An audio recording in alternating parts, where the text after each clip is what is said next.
America China को तोड़ने के लिए भारत का इस्तेमाल करना चाहता है, तो जान माल का जो जो नुकसान होगा वो भारत का होगा। जंग जो चीन से होगी उसके अंदर जमीन है वो भारत की खत्म होगी, लोग भारत के मरेंगे। कोमकासा एग्रीमेंट जो 2016-17 में किया था मोदी साहब ने, कोमकासा एग्रीमेंट क्या कहता है कि भारत के अंदर अमेरिकन फौजें चाहे तब उतर सकती है, अपने बेस बना सकती है, भारत की सेना की मूवमेंट है उसको वो सुपरवाइज कर सकती है। एक तरह से भारत में अमेरिकन कंपनियों के ऑपरेट करने का जो पूरा रास्ता है वो कोमकासा एग्रीमेंट द्वारा बनता है। नमस्कार, मैं विक्राम और आप देख रहे हैं हिंद वॉइस। हमारे साथ मौजूद हैं ईवीएम के खिलाफ जो आंदोलन चल रहा है उसमें बहुत सारे लोग हैं। उसमें सर्वे सर्वर के तौर पर पवन कुमार शर्मा जी हैं जो कि पॉलिटिकल एनालिस्ट भी हैं, राइट टू रिकॉल पार्टी के एक तरह से वर्कर भी हैं और उसमें पदाधिकारी भी हैं। तो इनसे हमने पहले बात की थी ईवीएम के ऊपर। आज हम बातचीत करेंगे कि क्या भारत और चाइना के बीच किसी तरह की दुश्मनी पनप रही है और इसके पीछे क्या रीजन है। डोनाल्ड ट्रंप ने आते ही चीन को ऑफर दिया था लेकिन चीन ने उसको नकार दिया था, बुलाया भी था। तो क्या कुछ इंटरनेशनल लेवल पर चीजें चल रही हैं, उसका अपडेट जानने के लिए आज हम पवन कुमार शर्मा जी को आपके सामने लेकर आए हैं। पवन जी, बहुत बहुत स्वागत है आपका। धन्यवाद। धन्यवाद बहुत बहुत। मैं जानना चाहता हूँ बिजनेस के अलावा और जो चाइना हरकत करता रहता है उससे भारत और चाइना के संबंध को लेकर अमेरिका की क्या रणनीति है। क्या वो भारत को इस्तेमाल कर रहा है चाइना के खिलाफ, या फिर चाइना खुद ही एक तरह से हमसे दुश्मनी रख रहा है, ये मैं जानना चाहता हूँ। देखिए, भारत की स्थिति इस समय जैसा हम देखते हैं वो ये है कि अमेरिका चाइना को तोड़ने के लिए भारत का इस्तेमाल करना चाहता है। भारत का इस्तेमाल करके अमेरिका मिनिमम लॉस के अंदर चाइना से युद्ध कर सकता है और उसे खत्म कर सकता है या इतना डैमेज पहुंचा सकता है। अगर भारत और चाइना में वार होता है तो उससे चाइना को इतना नुकसान होगा कि चाइना जो अभी एक सुपर पावर की तरह ऊपर आ रहा है वो पूरा उसका सेटअप डिस्टर्ब हो जाएगा। अब यदि अमेरिका चाइना से वार में जाता है तो डिस्टेंस भी है, सेना भी चाहिए, जमीन भी चाहिए, वेपन भी चाहिए, और इतनी दूरी से लड़ाई लड़ने के लिए वो मुमकिन नहीं है। मुमकिन मतलब है कि वो हायर कॉस्ट हो जाता है। तो अमेरिका की योजना है चाइना को तोड़ने के लिए भारत का इस्तेमाल करे। भारत की जमीन, भारत भारत की जमीन और भारत के जो सैनिक हैं, वेपन अमेरिका भारत को भेज देगा। तो जान माल का जो जो नुकसान होगा वो भारत का होगा। जंग जो चीन से होगी उसके अंदर जमीन है वो भारत की खत्म होगी, लोग भारत के मरेंगे, चाइना के भी मरेंगे, चाइना को भी नुकसान होगा। अमेरिका का केवल जो होगा वो होगा उसको वेपन भेजने की जरूरत है। तो इस तरीके से मिनिमम लॉस थ्योरी है ये। इस तरीके से अमेरिका भारत का इस्तेमाल करके चाइना को खत्म करने की योजना पे काम कर रहा है पिछले 10 साल से। हम इसको इसी तरीके से देखते हैं और इसी वजह से आप देखोगे भारत के ऊपर अमेरिका का नियंत्रण पिछले 10 साल में लगातार बढ़ता ही जा रहा है, बढ़ता ही जा रहा है।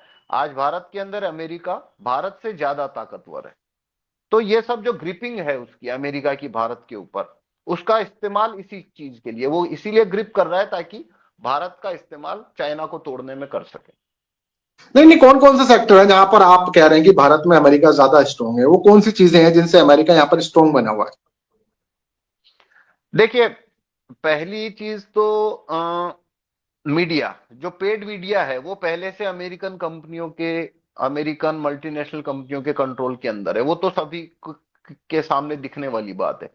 अब सोशल मीडिया जो है वो भी पूरा अमेरिका के कंट्रोल में है। जैसे फेसबुक हुआ, यूट्यूब हुआ, इंस्टाग्राम, व्हाट्सएप, गूगल, ये सारी अमेरिकन कंपनियां हैं और इनकी भारत के अंदर मोनोपोली है।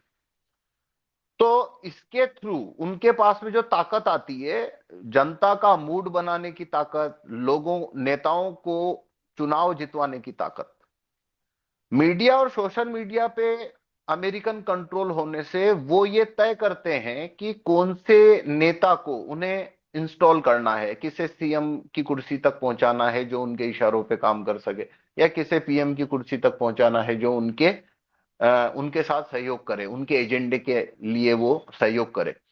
तो मीडिया कंट्रोल आने से नेताओं पे कंट्रोल आ जाता है। तो सबसे बड़ा फैक्टर एक तो ये है कि मीडिया और सोशल मीडिया दोनों पे अमेरिकन कंपनियों का दबदबा होने से हमारे भारत की जो रिकॉग्नाइज पॉलिटिकल पार्टीज के एपेक्स लीडरशिप है, बड़े नेता मंत्री वगैरह हैं, वो लोगों को चुनाव जीतने, अपनी छवि को चमकाने, अपनी छवि को बनाए रखने के लिए अमेरिकन मीडिया और सोशल मीडिया कंपनियों के सपोर्ट की जरूरत होती है, और बदले में अमेरिकन कंपनियां उनसे उनके एजेंडे में सहयोग करने की दिशा में काम करने के लिए कहते हैं। तो ये एक प्रकार की अंडरस्टैंडिंग बन गई, एक प्रकार का उनके अंदर गठजोड़ हो जाता है।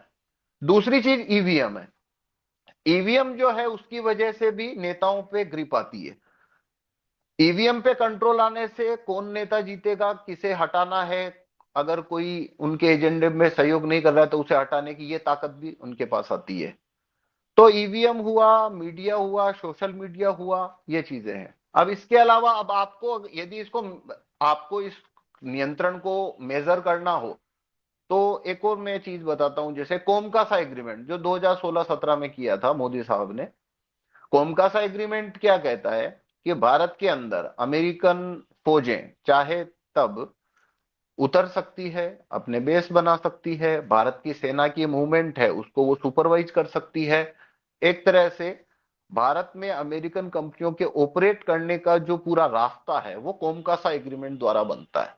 तो चाइना के साथ जब युद्ध होगा तो एपेक्स मतलब जो मिलिट्री को डायरेक्शन देने का काम है, जो एपेक्स ऑफिसर होंगे उनको अमेरिकन को ही लीड करना होगा। तो उसके लिए भारत की सेना पे की हलचल, एक्टिविटी, सब कुछ उनको ग्रिप चाहिए। तो उस दिशा में कोमकासा एग्रीमेंट किया गया, ताकि जब चाइना के साथ में युद्ध हो तो भारत की जमीन का इस्तेमाल करके अमेरिका चाइना को तोड़ने में, युद्ध में अपनी भूमिका रख सके। तो ईवीएम है, सोशल मीडिया, पेड मीडिया और इलेक्ट्रॉनिक मीडिया, प्रिंट मीडिया पहले से उनके पास है। उसके बाद में टेक्निकली आप देखो तो लीगली अब कोमकासा एग्रीमेंट होने के बाद में ये एक और सिचुएशन बन जाती है। तो इस तरीके से ये चीजें हैं, और भी बहुत सारी चीजें हैं जिनके थ्रू वो कंट्रोल करते हैं भारत की एलीट और भारत के नेताओं को। तो बस ये इस तरीके से उनका एजेंडा वो आगे बढ़ा रहे हैं। जितने ज्यादा उनकी मजबूती या ग्रिप भारत पे बढ़ती जाएगी उतना ज्यादा युद्ध की संभावना आगे आती जाएगी। अब सवाल ये है कि क्या देश की जनता इस बात से अनजान है? जो आपने एग्रीमेंट की बात करी उसके बारे में लोगों को कितना बताया गया है, और अगर नहीं बताया गया है तो फिर क्यों छिपाई जा रही हैं चीजें, और कब तक ये, अगर ये चीज 10 साल से अमेरिका कर रहा है तो वो इसमें कितना कामयाब हुआ है? देखिए, कोमकासा एग्रीमेंट है उसको मीडिया में ये बहुत कम रिपोर्ट हुआ, उसको इन्होंने किस तरह से रिपोर्ट किया, मतलब जैसे आप अमेरिकन अखबार देखेंगे उस समय जब कोमकासा एग्रीमेंट हुआ, तो वहां के अखबारों ने, टीवी ने, सबने इस खबर को एक प्रकार से बड़ी सफलता की तरह रिपोर्ट किया था कि भाई ये अमेरिकन राष्ट्रपति की बड़ी सफलता है कि उन्होंने भारत को कोमकासा एग्रीमेंट करने के लिए राजी कर लिया। लेकिन भारत में आप देखेंगे तो खबरें किस तरह लिखी गई थी कि भाई भारत ने बहुत बड़ी सफलता हासिल कर ली है ये कोमकासा एग्रीमेंट करने से।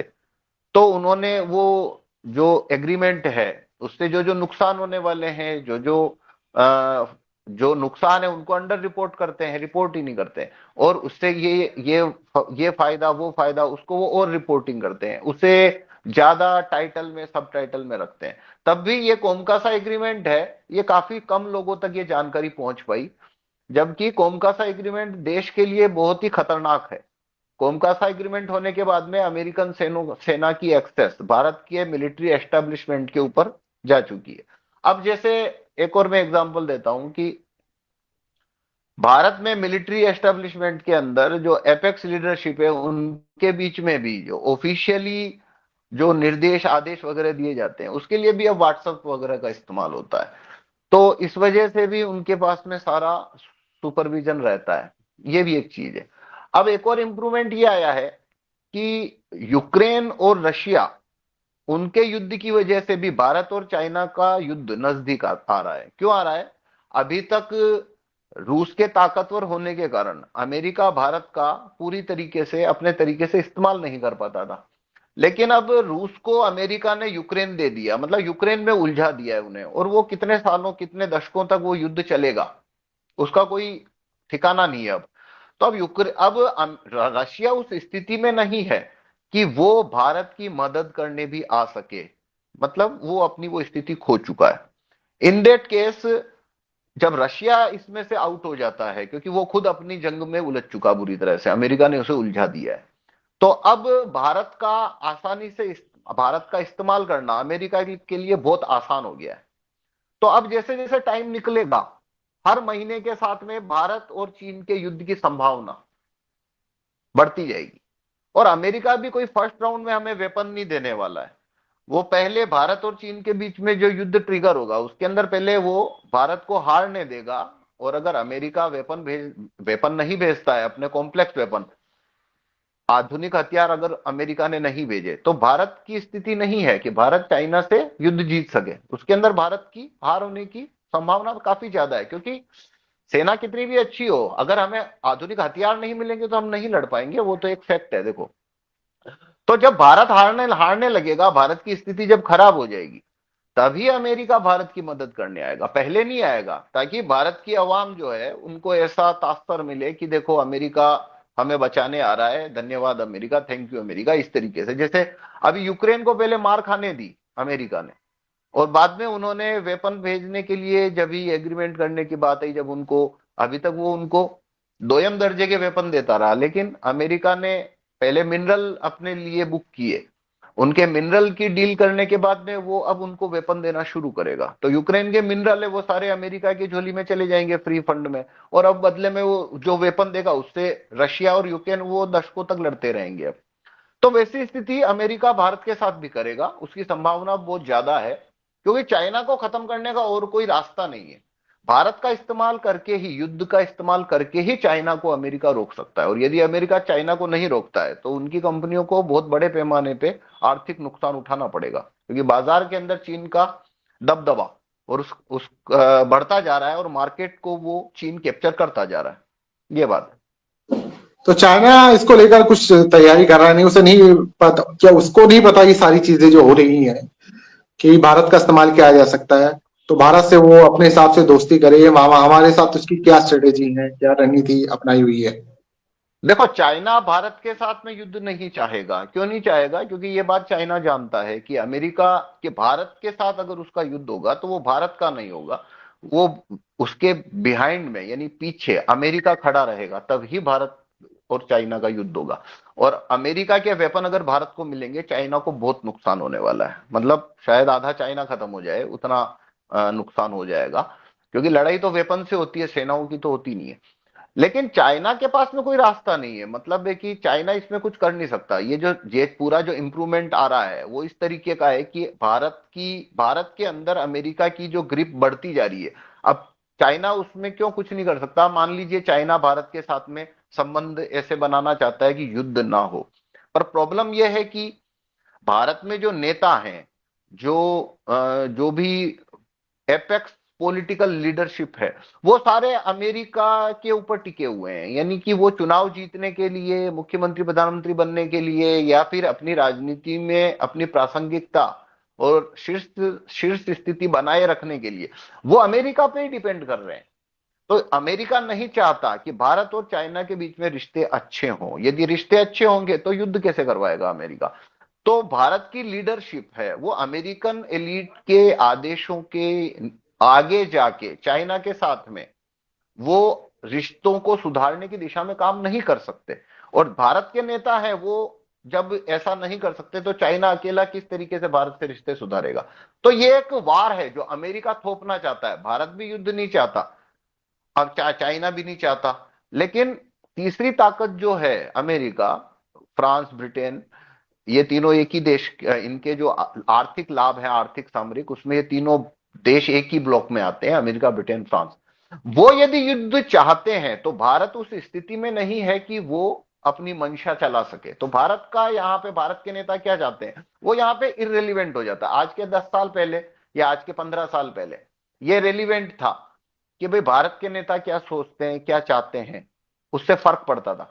आज उससे फर्क क्यों नहीं पड़ता? कि भले वो अंदर से नहीं चाहते कि भारत और चाइना का वार हो, लेकिन अब अमेरिका इतना ताकतवर है कि वो उसके खिलाफ नहीं जा सकते, क्योंकि अब जो लीडरशिप है भारत में वो या तो ईवीएम से आती है या फिर पेड मीडिया और सोशल मीडिया की कैंपेन से आती है। नेटवर्क, जमीनी नेटवर्क है वो नेताओं का खत्म हो चुका है। धीरे धीरे या तो उन्हें हाशिए में कर दिया गया, उन्हें बाहर कर दिया, और वो इस तरीके के होलो, जो मतलब जो होलो लीडरशिप है, उन्हीं लोगों को वो आगे से आगे प्रमोट करते जा रहे हैं।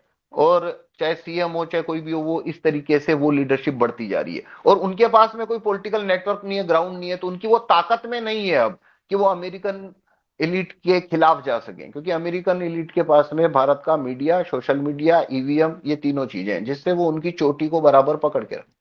बहुत बहुत शुक्रिया पवन भाई इस पूरी अपडेट के लिए, और ऐसे ही तमाम इन्फॉर्मेशन के लिए आप न्यूज़ देखते रहें। अगले एपिसोड में जल्दी ही किसी और मुद्दे के साथ सर से मुलाकात कराएंगे, तब तक के लिए दी